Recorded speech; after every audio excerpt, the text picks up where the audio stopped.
It's the #1 problem here in the pits. But this crew, they found a way to cool things down.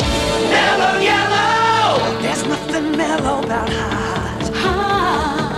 There's nothing mellow about thirsty. The cold citrus taste cuts through when nothing else will do. Watch the mellow yellow car burn up the track in this summer's hottest movie, Days of Thunder. There's nothing mellow about it. On race day, if you're not ready, they're not going to wait for you. And for me, getting ready begins with new Exxon Superflow. It's twice as effective against engine wear as leading motor oils. Because on those grueling, thundering afternoons, I want all the engine protection I can get. New Exxon Superflow. It's twice as effective. Head 12, marker. Actually, what we're doing is flying on the ground. I really like things that get my adrenaline pumping. Except for sex and good food, there's nothing like it after that.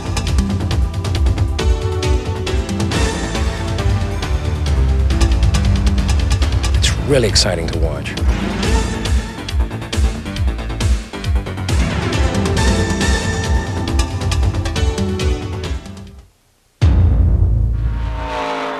What would you give me?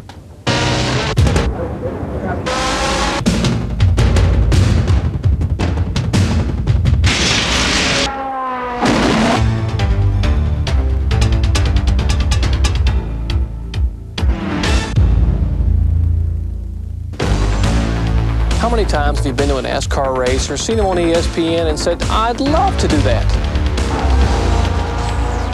Well, hello, everyone. I'm Dr. Jerry Punch, and rarely will we ever get a chance to live that fantasy on the racetrack.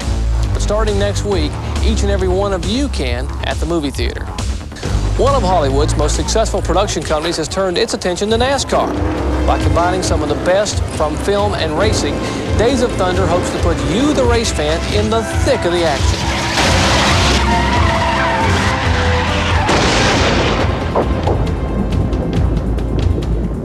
It all began 4 years ago when Tom Cruise and fellow actor Paul Newman came to Daytona and met NASCAR team owner Rick Hendrick. Paul Newman and Tom Cruise came down to drive the cars. And Tom got in the car and he went out and ran 185 miles an hour and he said, you know, I want to make a movie about this. This is neat. And we became friends and we started driving together and we raced a couple of races together. And every time our teams would test, he would come in and drive. After driving on both amateur and professional tracks, Cruise decided to develop a film around racing. He brought his idea to producers Don Simpson and Jerry Bruckheimer. Tom Cruise came to Jerry and I and wanted to make a movie about automobile racing. And we got exposed to it and got excited by the characters that participate in the sport. It's not about the sport that's exciting, it's the people who do it and why they do it. Hey, let's go! Guts. And these guys have enormous amount of guts, courage, and bravery to be going over almost 200 miles an hour for 5-6 hours, getting slammed into walls. Wow. Co-starring in the film are Robert Duvall as a legendary crew chief and Randy Quaid as the team owner who wants to win the Super Bowl of racing at all costs. Whatever else we do from here, we win Daytona. The other cast members found themselves caught up in the world of NASCAR. The level of danger these guys put themselves through is, you know, it can't be compared to any kind of other athlete. They're always living life on the edge. I'm gonna take this rookie once and for all! Just want to win the race, and you'll do whatever it takes to win that race. You're going into a turn that's built for one car, and there are two cars going in that turn. There's only one car going to come out.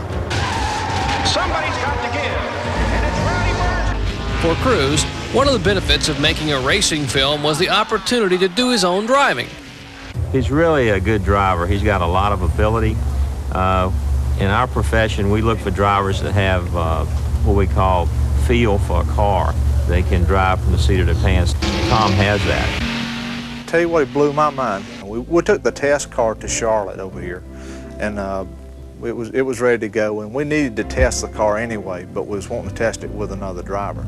So one day we took it over there with one of our drivers, and he ran a 3150 and 60 with the car, which we felt like that was pretty good at that point. Well, the next day we said, well, we'll take Cruz over there. So Cruz come in, he gets in the car, and we'll put new tires on it, and his first lap was 3140. One character in the movie who provides a different point of view on racing is Dr. Claire Lewicki, played by actress Nicole Kidman. She sees what people in the audience who haven't seen a race would see, you know. And I think a lot of women out there, I don't know, you haven't been exposed to NASCAR. Nicole herself was won over to the sport after just one spin around the track. It was fantastic. It was really, I mean, I really like things that get my adrenaline pumping. I'd never watched a race before, I'd never been involved. And it is incredibly exciting when you're there. You know, I can understand why people get hooked on it. Real-life NASCAR drivers served as consultants and performed stunts on Days of Thunder. For NASCAR pro Greg Sachs, bringing this story of racing to the screen was a once-in-a-lifetime opportunity. It's just been a ball because I got so many things going on. You know, a racer like myself, I don't like downtime. I like excitement, and this film has been a lot of excitement for me. You know, we're going 200 miles an hour out here, and we've got a lot of small planes that fly at 150. So actually what we're doing is flying on the ground. Track! Days of Thunder is a film that captures both the excitement of NASCAR and the spirit of the drivers who travel the circuit. We never wanted to make a race car movie. We wanted to make a movie about character and story. And we found wonderful characters, and that's why we're here. I've got you in here. Come in here.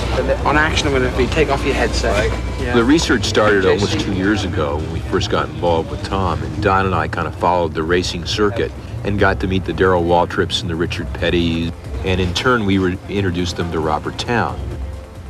Academy Award-winning screenwriter Robert Towne traveled the NASCAR circuit, meeting the drivers and researching the script. We've built our life around the automobile, and these people have done that only more so, and they have a passion for it. I think that this movie is based on these people. The characters that I've written are based on these people, and not just cars going around in circles. And I believe that we have gotten a sense of these people on film. Where'd you see your drivers from? The Eagle Rock, California. He's a Yankee?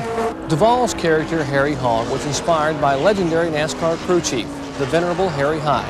In fact, many of the scenes from the film are straight out of the illustrious career of this NASCAR legend.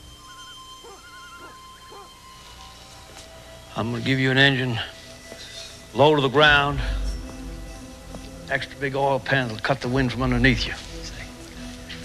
Hendrick's Charlotte Bay City Chevrolet is the basis for the sponsorship on Cole Trickle's car. In fact, when Hendrick and Hyde agreed it was time for Harry to come out of retirement, it happened in a field where the Hendrick Motorsports Complex now sits. On this very piece of ground in 1983, I had my race boat stored at Harry Hyde's shop. And I was over one day and we were just talking, and Harry said, if someone would give me an opportunity to build another car, I could still whip them.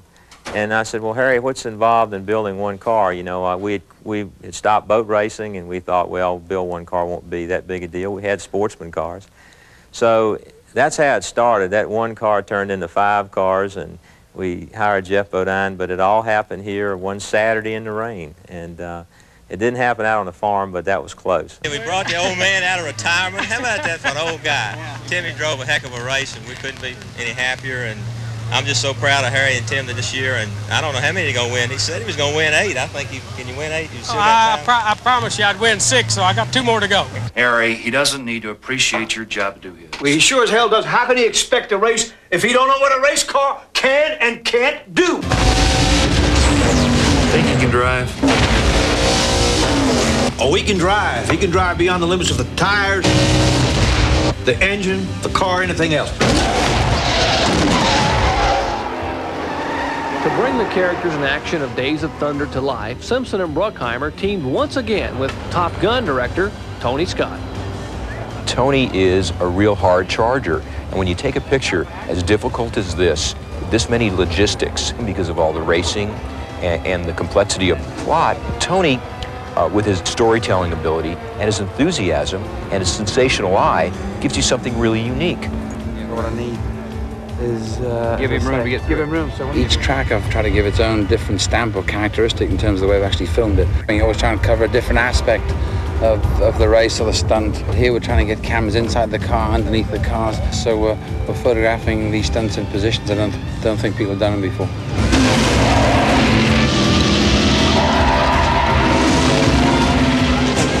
This is an incredibly tough movie. It's like being at war, because you can't second guess things, and you really can't understand how things are going to work mechanically before you do it. You just have to go do it. We look at some of the footage we initially did at the first races we were at. We learned a lot. The angles aren't right, the speed's not right, so we're constantly adjusting. So as the races progress in the movie, so will the excitement.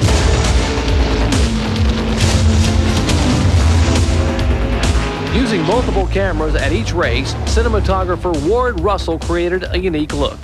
The racetrack audiences are historically used to seeing a race from the top. We're trying to get involve you totally in being a race car driver and to try and show the speed, the excitement that's actually going on the track.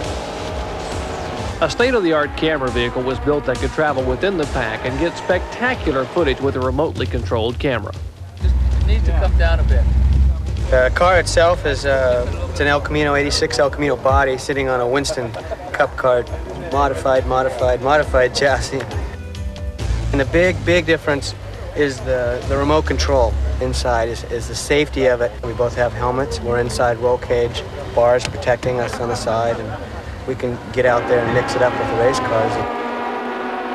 Even the actors got involved in shooting many key scenes. You shoot a scene in the car with great concentration. You really have to keep an eye on the car, staying in the place you want it to stay in. Also, turning the camera on and off. Okay, roll it, and please slate, Carrie. Bringing it all together required an incredible amount of planning and communication between filmmakers, drivers, actors, and technicians. We have several different communication systems. The drivers are on one specific radio system that communicates with, during the races, actually somebody from NASCAR. I'm on the channel with all the camera operators. The ADs are on a whole nother channel so that they can talk about whatever they need to do. So basically it's 3 different radio systems that it takes to make the whole thing work. In addition, the film crew had to work around the limitations of a live national broadcast. Someone who could appreciate that is Conrad Picciarello. He was producing the ESPN broadcast that night the filmmakers started shooting in Bristol, Tennessee. Basically, placing the cameras for them was a logistical hassle. We were there first, and our cameras are in position to cover the race. They have a different agenda. Theirs is there to cover the excitement, the different movie angles, tight shots of the actors. Still, we had to work together. The effectiveness of television's in-car camera has brought NASCAR fans into the front seat of the action. It was a challenge of the filmmakers to go one step further, and it was no easy task. I knew that their in-car footage would really be exciting after seeing the cockpit footage for Top Gun. They really knew where to place the cameras. That has really made auto racing. When we started first with them in auto racing 10 years ago, they were huge. They're really maneuverable. They can do anything that you can think of in order to show you different angles of the car. Once the filmmakers captured the action from the driver's point of view, they had to deal with a more complex challenge. Now, if you're an avid auto racing fan, you probably remember many of these scenes, but suppose you wanted to recreate them, intensify them, have them happen on cue. How would you do it and make sure no one got hurt? When the camera car's up, hold for 2 beats, then open the hole up. Give me 2 beats, box them for 2 beats. Yeah, basically Tony lays it out on storyboards in his head, and then he'll come out here and he's got his little toy cars so that we all have a rough idea of what we're trying to accomplish. All you guys are supposedly in racing formation. It's 100 laps in. So many people are involved in each of these shots that you need to brief each of the individuals, so it's good that we have like a mini production meeting before each setup so that each individual knows what they're doing. 1, for safety factor, and 2, that we know what we're getting out of the shot in the end. They explained what they wanted in that scene. And I said, well, that's no big deal. We do that every week. And they said, well, we're going to have stuntmen come in and do it. And when they said what the stuntmen would make for that particular deal, I'd like to, you know, I asked them for the opportunity to try it. And I got as close as I could without being in camera view and watched that stunt and decided they could have it. And then who's driving? It's incredible to get the action to fit the script. You know, it's easy to write the script, but then we have to copy it out here on the track. That's the tough part. You'll spread out, and I'll just, he'll go in between you and me. And then... If you sat down and watched any of the pit conferences we're having with all the different stunt drivers and everything, you'd see how involved it was to try and describe these things. It's incredible. We're on our way.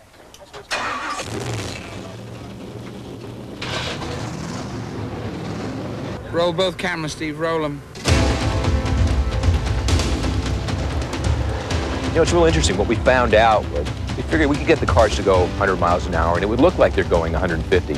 Not so. You really got to get them up to speed for the audience to really experience what it is to go 150 to 200 miles an hour.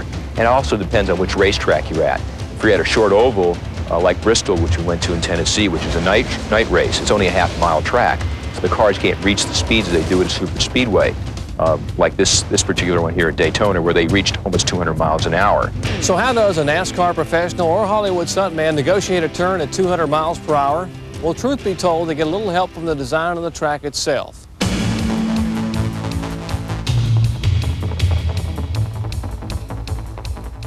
If you stand here on the apron at Daytona and draw an imaginary line up across the top of the wall, you're actually some 3 stories high. It is this 31-degree banking that keeps the cars literally from flying over the guardrail. To perform the film's spectacular stunts, the real-life racers push their vehicles to maximum speeds. In certain instances, they found themselves going against their natural instincts. Everything we do is to make the car go straight and handle good. And now we've got to reverse all our thoughts and try to make the car handle badly, get sideways, slide around, all at 170 miles an hour. What I have to keep in mind is to not let Tony make me go too far. And yet, yeah, I want it to be a great film, so I push myself a little more. But I got to try and walk that fine line between Tony's insane tactics and what I think I can get away with. At the start of the production, the filmmakers began with a pristine fleet of cars to be used for shooting the racing scenes. We try to make them as realistic as possible. With each car that we had in the field, we went to each of the teams. We got their specifications in paint. We went to where they got their decals, and we got photographs of their cars. So we took their photograph and all their parts and tried to make it identical to their car. But maintaining this fleet was no easy task. The cars get up to enormous speeds and get in these corners sometimes a little bit out of control. So when we're filming something in turn 2, by the time the cars get to turn 3, they might be out of control and into a wall. We've built about 60 cars for the movie ourselves and maintain them. I think today we're down to 2 cars that are the original cars that we started with. What was the ultimate fate for those 60 cars? Well, most had short film careers. In fact, Rick Hendrick has found himself overseeing a Days of Thunder junkyard behind his garage in Charlotte, North Carolina. This is a Superflow car that you'll see in the movie. This is a car that Cruise takes the spectacular crash that eventually puts him in the hospital. In this crash, the car gets on the nose and goes end over end. In order to duplicate the type of crash that you'll see, this car was installed with a cannon mounted behind the seat that had a charge of dynamite on top and a telephone pole that would be driven into the ground. At a speed of 120 miles an hour, this car would go down a straightaway. The driver had directions on the dash that said, turn wheel to the left, push button, good luck.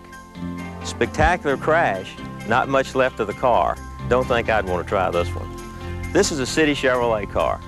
We built 14 of these cars. We had 4 ready at all times during the filming of the movie. When in a movie, when they wanted to do another take, that meant another car. So we had to have 4 on standby at all times, sometimes shooting 4 takes in a time period of maybe 3 to 4 hours. Some of the older cars that they bought come from older days, 10, 15 years ago, and then they put new sheet metal on the cars and made them look new. Mostly that was the cars that they wrecked and were using for show cars and one thing and another, but mostly what we worked on was the actual race cars that did the racing footage. Never thought I'd have Richard Petty's car wrecked sitting behind our building. Oh, there goes the fender. There goes a quarter panel. As they blow the motors, they come in here, and we change the motor as quick as we can. It takes us approximately 5 hours. We brought cars in the morning, and it's been out back on the track in the afternoon, and then it's come back that night again for another motor. 5 hours to change an engine? Not bad for a Hollywood film crew, but consider this. At Dover, Delaware, Dale Earnhardt's crew managed to pull a motor and change the camshaft. And they did it inside an hour to get Dale back on the track. Hard work, but not too much fun. Back together, even Earnhardt himself up trying to work. He wants to win this championship real bad again this year. The most fun part that I've had is some of the high-speed work we've done with the race cars down at Charlotte and all, when we've had the cameras positioned on the track.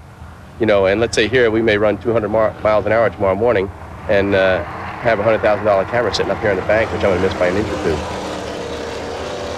As a matter of fact, one time I clipped the sandbag, which is holding it down. We're going to do a stunt this afternoon with a hood flying off, which is going to prove real exciting. Get a whole pack of cars behind it, and God knows what's going to happen. You know, I've warned some of these guys in the back to change the style a little bit, wear different helmets, full-face helmets, so if this hood happens to come through somebody's windshield, I mean, we're not planning on losing any cars in this stunt, but I got a feeling there's going to be some action. I think everybody ought to hang around.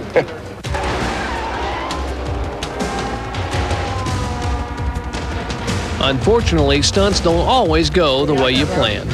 Well, the car in front, it blew its bonnet there. The lid came back and just was supposed to hit somewhere back here. It hit there kind of hard and kind of opened her up like a can, didn't it? I tried to duck, but I didn't have time. Two of the most memorable NASCAR crashes happened to two of the sport's most legendary drivers. Bobby Allison cut a tire and went for a wild ride at Talladega. He was unhurt and later joined his young son Davey in victory lane. When Richard Petty tangled with the Daytona Triangle, he might have been shaken up, but he was back behind the wheel the next week in Richmond, Virginia. The toughest scene is when we're going to reenact a big crash between Bobby Allison, a combination between his wreck at Talladega and Richard Petty's wreck here in Daytona.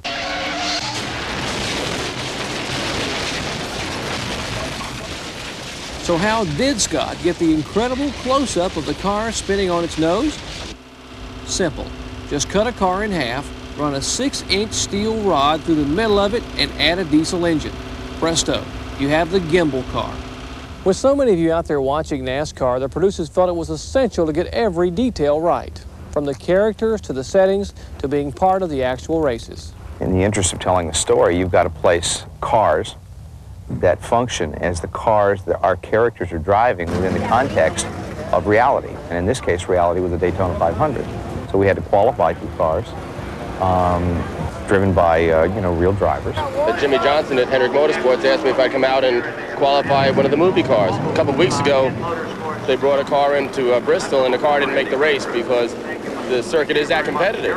And NASCAR is going ahead and make us, everything had to be absolutely legal. You know, they wouldn't let us just put a car in the field. We had to have a car that was competitive. It's a race car, period. We had to go through the same ritual as everybody else. NASCAR tech line, the inspections, everything. This is not a fake car for the movie. This is the race car we've installed some cameras in. In addition to having its tires changed and being gassed up at every pit stop, the main Chevy Lumina was serviced by a special film crew in charge of reloading the cameras. We have one in the front of the car and one in the back. Every time it comes in, when we change it, we pull the whole thing out. And another camera and film will go back in. I probably can beat half the field even with the extra 250 pounds. That's what's hurting the car is the cameras. We've got about 200 pounds, 100 in front of the right front tire and 100 pounds behind the right rear tire in absolutely the worst place you could want it. The car is driving about like a tank with the cameras in it. Without them, it's a competitive car. It's very strong. We really thought we had a shot at sitting on the pole here with that car. They want to make it as realistic as possible, and they've gone to great lengths to make sure that they portray the sport exactly as it is. They had to go in and they had to make Daytona look like Daytona on race day, and actually it was filmed weeks after. So they had to set the pits up exactly like they were on race day, which meant having all the NASCAR teams' umbrellas. You'll see all the pit boxes.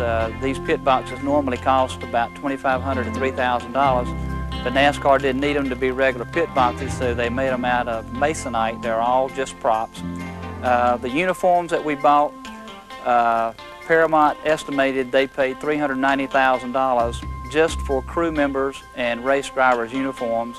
We bought all the helmets. They had 75 helmets that the stunt drivers used, that Tom used. We bought all the trophies. When they filmed in Rowdy's house and they had he was a Winston Cup champion. I have the Winston Cup championship trophy that was supposed to be Rowdy's. We bought 51 radios. They had to have contact with the cars as they were on the racetrack. We bought all the radios, we bought all the headphones. All the helmets were equipped with headphones and speakers. We bought all the gas cans. There were probably 100 gas cans. Bought all the fire extinguishers, and we bought 33 of the race cars. 22 of them I brought back, 11 I left down in Daytona, and I guess the man that they had rented the warehouse from put them in a dumpster because they were totally, totally unrecognizable. Here at Daytona, we had 2 movie cars in the race, plus the 42-car field of race cars. And all of the cameras that were mounted around the tracks and on booms and in the cars.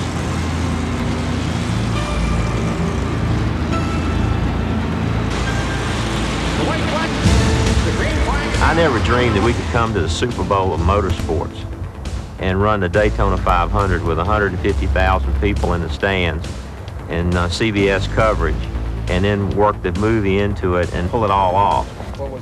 At the Daytona 500, we actually had 28 individual cameras working. It was a record. Panavision came out and gave us an award for having the most cameras ever used on any one production. It's the complexity of the race, the complexity of what we're filming that demands that many cameras. The racetrack is 2.5 miles around, and to be able to film everything that's going on within a 3-hour period at a race takes a lot of different angles. You can't just move a camera from one spot to the other. Good cut camera, Steve, once again, an excellent. Bill France, that runs NASCAR, he says, you know that if one of those movie cars wrecks someone winning the race, he said, you and I are going to be in big trouble. And we told the drivers in the movie cars, look, stay out of trouble. If it looks like you might be getting ready to get into a problem, you just back off. If we had wrecked one of the front runners that's running for the multi-million-dollar Winston Point and had a shot at winning the Super Bowl of auto racing, we would have been run out of town on a rail. As it was, we decided to do it the way we did, and thank goodness it worked out. And they were only out there for the first 100 miles. That was understood. They weren't there all 400, for the whole day. For the cast and crew of Days of Thunder, working on this film and living in the world of NASCAR is an experience they will not soon forget. I'm a race car driver. I mean, how often do individuals get to be race car drivers and come out alive?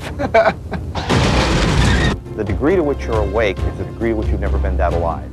Being that alive creates an experience that's exceedingly powerful, and it's the reason people probably go back into the boxing ring when they shouldn't. And the reason guys who are too old continue to race, because except for sex and good food, there's nothing like it after that. Fundamentally, you're always looking for that high again. And the guys who are really gifted, like Darrell Waltrip, Dale Earnhardt, and you got the king, Richard Petty, who's still chasing it at his age, not having all the success he used to, is because life is pretty boring once you've experienced being that alive for 4 or 5 hours. What's going to make it unique is the story and the characters. And if we can get the audience to fall in love with these characters and want to live their life and sit behind the wheel of one of those race cars and become Tom Cruise for 2 hours, we're going to be very successful at our task. See, a driver gets his bell rung and a couple of lights flicker and loses what he needs more than his eyesight. He loses his need.